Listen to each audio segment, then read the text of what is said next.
Aujourd'hui, on va parler périphérique gamer. Comme vous avez vu en face de moi, j'ai beaucoup de périphériques que j'ai testés sur la chaîne au fur et à mesure des années.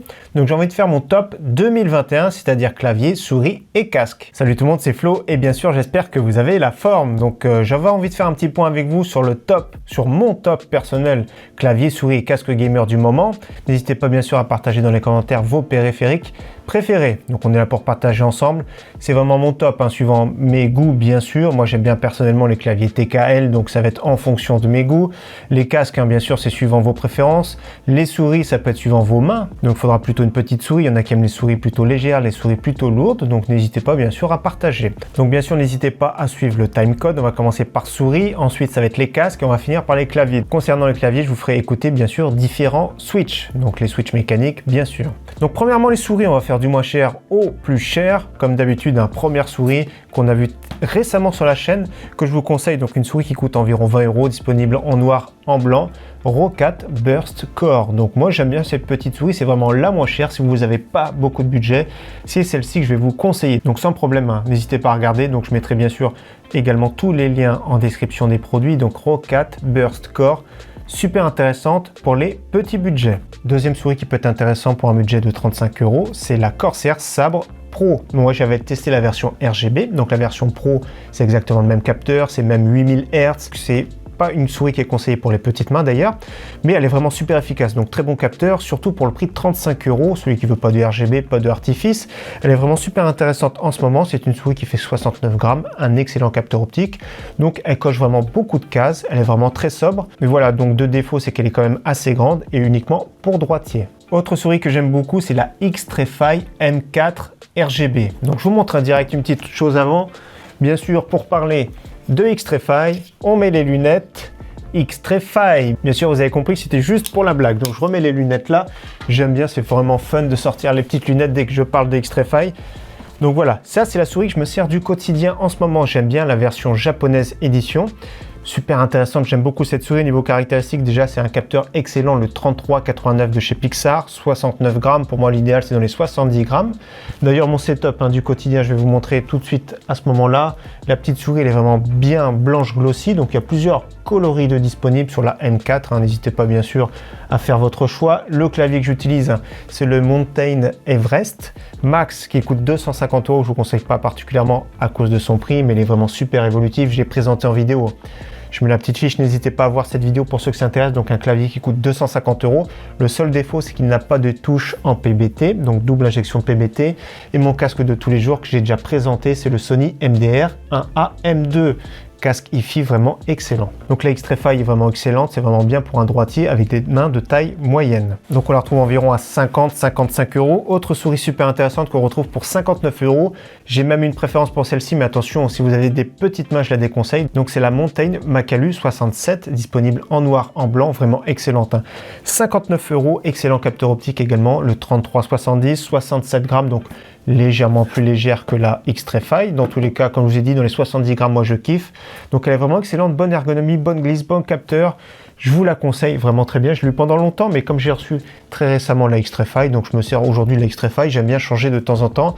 Mais pour moi, c'est une des références à moins de 60 € que je vous conseille fortement. Autre souris que j'aime bien, que j'ai jamais testé, c'est la Razer Viper, que je trouve vraiment très intéressante, surtout qu'elle est ambidextre. Un poids vraiment très contenu de 69 grammes. Il y a la version Mercury déjà à très bon prix, 55 € et elle peut aller jusqu'à 79 €.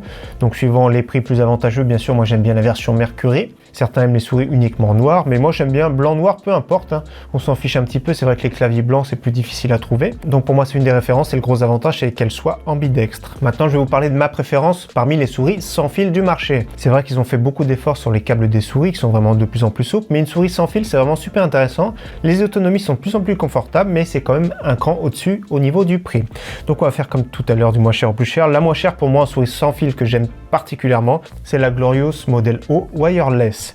Donc on la retrouve environ entre 85 et 100 €. Capteur optique vraiment excellent, 69 grammes, c'est vraiment top pour moi.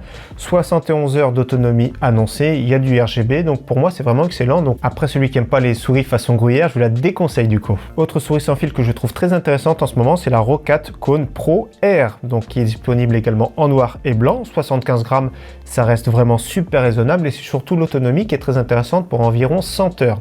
Donc on la trouve entre 100 et 120 euros, ça reste très cher, hein. De toute façon les souris sans fil, ça reste quand même assez cher. C'est une souris plutôt de taille moyenne pour droitier que je trouve également intéressante, qui est vraiment super bien construite. Ensuite, dans le haut de gamme, il y a deux souris qui sont vraiment très intéressantes. Il y a la Razer Viper en version Ultimate, donc souris ambidextre qui fait, suivant les versions, entre 74 et 78 grammes.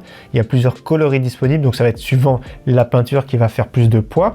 Donc 70 heures d'autonomie, le prix varie entre 130 et 140 euros, suivant. Des fois, il y a même des petites offres, hein. Il y aura sûrement des offres au moment du Black Friday d'ailleurs, mais c'est vrai que c'est une souris qui coûte quand même assez cher, 130-140 euros, donc c'est bien pour les fans de la marque Razer. Et sa concurrente que j'aime bien également de chez Logitech, c'est la G Pro X Super Light qui fait 63 grammes, disponible également en noir et blanc, look vraiment très sobre, 70 heures d'autonomie également, son prix qu'on retrouve entre 120 et 150 euros. Donc ce sont deux souris vraiment très chères, compétitives, efficaces. Donc voilà pour mon top souris. Maintenant on va parler des casques. Donc les casques, il y en a pas mal sur le marché. On va faire comme tout à l'heure, hein, bien sûr, du moins cher au plus cher. Donc premier casque que je trouve intéressant, c'est le Fnatic React quand il est en promotion dans les 55 euros.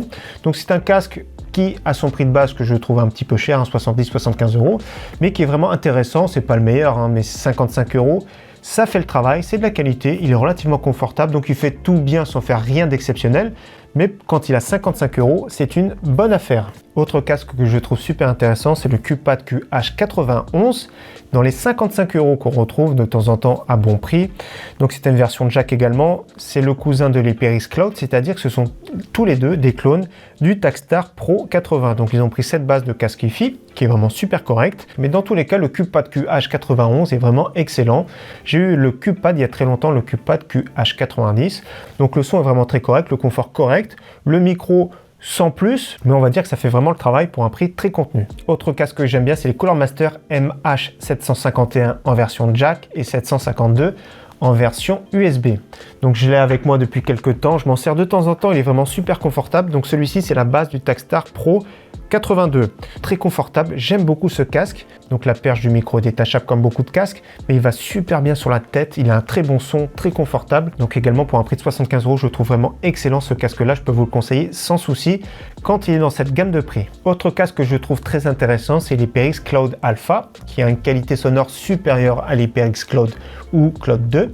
Donc je le trouve très intéressant parce qu'il a vraiment un bon son, un bon confort, il fait vraiment tout bien. Donc le look, après on n'aime pas, c'est noir et rouge, mais quand il a moins de 80 euros, et d'ailleurs il est souvent à moins de 80 euros, il est vraiment super intéressant. On passe également un casque cette fois-ci très bien au niveau du son, donc équivalent à l'HyperX Cloud Alpha, mais ça va être surtout le micro qui va être vraiment un cran au-dessus. Donc c'est l'Epos H3 disponible en blanc et en noir. Donc le son est vraiment très bien, très neutre, hein, c'est de la qualité Sennheiser de toute façon la base. Donc très bon son. C'est pas le plus basseux qui existe du marché, mais ça va être surtout au niveau du micro qui va être vraiment super intéressant. Et pour finir sur les casques, un des meilleurs du moment que j'aime tout particulièrement, c'est le Logitech G Pro X avec le micro Blue Voice. Donc il existe en version filaire pour environ 99 euros, version sans fil environ 170 euros avec 20 heures d'autonomie. Je suis pas fan du sans fil, mais c'est vraiment très pratique en soi. Si vous avez un petit peu de recul et tout, c'est vrai que les fils des fois ça peut être gênant sur l'épaule ou autre, mais ça reste vraiment très cher. Donc le G Pro X, parfois en promotion, la version Blue Voice, au niveau du micro, c'est un des meilleurs, voire le meilleur du moment. Donc au niveau des casques, j'avais une autre question à vous poser. Je ne sais pas si quelqu'un a ou si vous connaissez le JBL Quantum 100 qui coûte 39 euros. Je ne l'ai pas mis dans la sélection parce que je ne sais pas ce qu'il vaut. Je l'ai jamais eu sur la tête, donc il fait un peu plastique, mais c'est un casque de marque JBL à moins de 40 euros. Donc savoir si vous aviez des retours, n'hésitez pas bien sûr à partager dans les commentaires. On termine les casques avec deux casques hi-fi que je trouve très intéressants. Déjà, c'est mon casque de tous les jours, le Sony MDR1A M2, donc référence à rallonge. Donc il est ici, j'aime beaucoup ce casque, il est vraiment excellent. Pour moi, c'est le meilleur que j'ai testé. C'est-à-dire qu'il est très confortable, très léger, très bon son. Il s'oublie sur la tête, donc il est vraiment super intéressant. Donc je vous le conseille de l'acheter lors d'une promotion. Il sera sûrement en promotion au moment du Black Friday, je pense 109 euros. Donc il varie lors de promotion entre 109 et 129 euros. Le prix de base est beaucoup trop cher dans les 200 euros. Et autre que j'aime bien, qui varie des fois en promotion dans les 99 euros, c'est le Sennheiser HD 599 spécial édition. Donc quand il est en promotion également à 99 euros, c'est vraiment un excellent choix. Donc on va terminer maintenant par les claviers. Je vais faire un petit peu de place ici devant moi. On va parler des claviers. On va écouter également l'audio suivant les différents switches, voir ce que ça donne.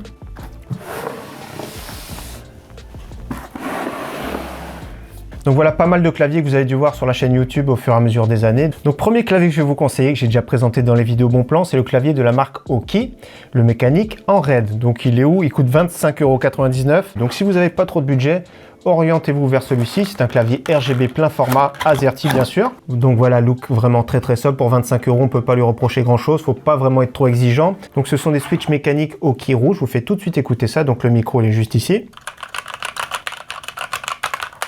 Touche espace qui est souvent plus bruyante. Donc voilà, sensation mécanique très correcte, hein. Les switches rouges en général, ce sont des switches linéaires et qui sont vraiment adaptés notamment pour les jeux FPS. Donc pour 25 €, c'est vraiment le top, c'est vraiment le minimum ici que je vous conseille en ce moment. Deuxième clavier que je trouve super intéressant en ce moment pour environ 60 €, donc quand il est en promotion à ce prix-là, c'est le Cooler Master CK530 en version 2. Donc ce sont des switches TTC rouges, comme je vous ai dit, c'est vraiment top, notamment pour du FPS. Il a un repose-poignet, il est RGB, donc c'est du TKL. Donc la version 550, c'est la version plein format, donc avec pavé numérique. Donc pour 60 €, pour moi, c'est un clavier qui est vraiment excellent, qu'on peut vous conseiller sans problème. Donc aluminium, bonne finition, le petit repose-poignet qui va bien, donc c'est vraiment top pour ce prix-là. Autre clavier que j'aime beaucoup en ce moment, c'est un clavier cette fois-ci 60% pour environ 80 €. Donc c'est le Razer Huntsman Mini. Donc la particularité, c'est d'avoir un clavier très compact. Là, c'est vraiment top pour celui qui a un petit bureau, celui qui fait des grands mouvements de souris par exemple. Donc des switches optiques, optomécaniques, c'est un laser, un faisceau qui est juste en dessous de chaque touche. Dès que c'est coupé, le signal est envoyé. En théorie, c'est beaucoup plus réactif. Donc là, c'est la version linéaire. Existe également la version clic qui a plus ou moins au même prix. Sa particularité également, c'est d'avoir des touches en PBT, donc double injection de PBT. Donc c'est beaucoup plus résistant aux traces d'usure. Et en plus de ça, ça fait moins gras au niveau des touches. Donc ça, c'est vraiment des touches qui sont vraiment au top. On continue sur un clavier que j'aime bien, qui coûte environ 90, 100 € suivant les promotions. C'est le X-Trify K4 TKL. Donc beaucoup de coloris disponibles, même des looks rétro, etc.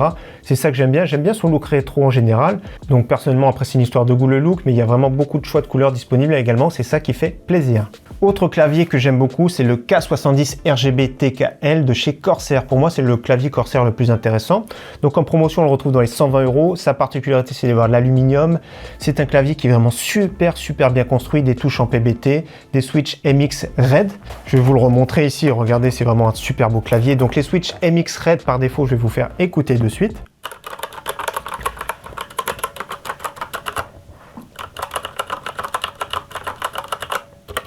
Touche espace. Donc voilà, c'est vraiment du grand classique du MX RAID. Je vais vous faire écouter en comparaison le Makalu 67. Donc c'est mon clavier de tous les jours. Ce sont des switches également MX RAID. Donc ce clavier coûte 250 €, mais ce sont des switches ici qui sont lubrifiés. D'origine, donc ça va résonner plus, hein. La lubrification des touches, ça va être l'avenir. De plus en plus de claviers vont avoir des touches qui seront lubrifiées, notamment la marque GG. On va tester un clavier en fin d'année qui sera lubrifié. Donc de plus en plus de claviers seront lubrifiés, c'est l'avenir.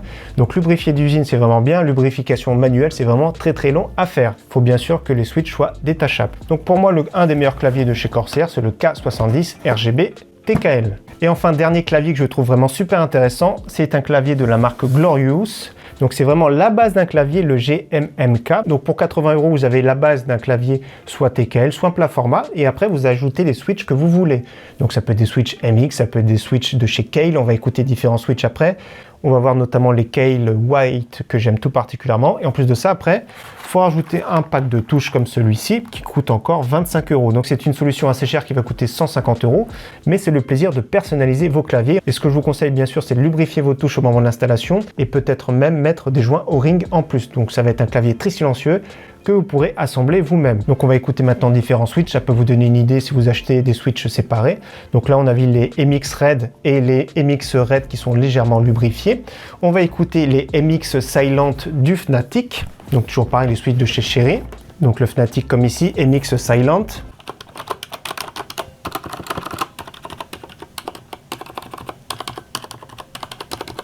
Autre switch que je trouve très intéressant, des switches propriétaires de chez Asus ROG, ce sont les Strix Scope RX. Donc je vous fais écouter aussi, on avait présenté ça je crois il y a bientôt 1 an. Donc les sensations de ces switches sont vraiment excellentes, c'est difficile de vous les transmettre à travers la caméra, mais la sensation, le feeling est vraiment top. Et au niveau du bruit, je vous fais tout de suite écouter.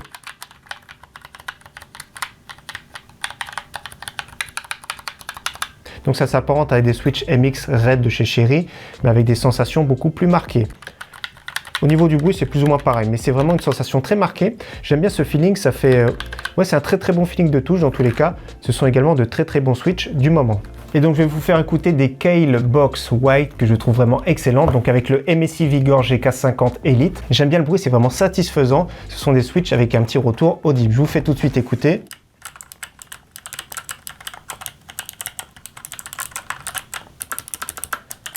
J'aime pas en général de toute façon les claviers avec un petit retour audible, mais ceux-là j'aime tout particulièrement, donc les Kailh Box White de ce MSI GK50 Elite. Donc c'est également un très bon clavier, bien fini, donc si vous voulez, pourquoi pas. Dans tous les cas, c'est ma sélection du moment. N'hésitez pas, comme je vous ai dit en début de vidéo, à partager tout ça dans les commentaires. Vous retrouvez bien sûr tout mon top dans la description de la vidéo. En tout cas, comme d'habitude, merci à tous d'avoir suivi cette vidéo. Encore une fois, j'espère qu'elle vous aura plu. Je vous dis à très bientôt sur ma chaîne. Ciao, bye!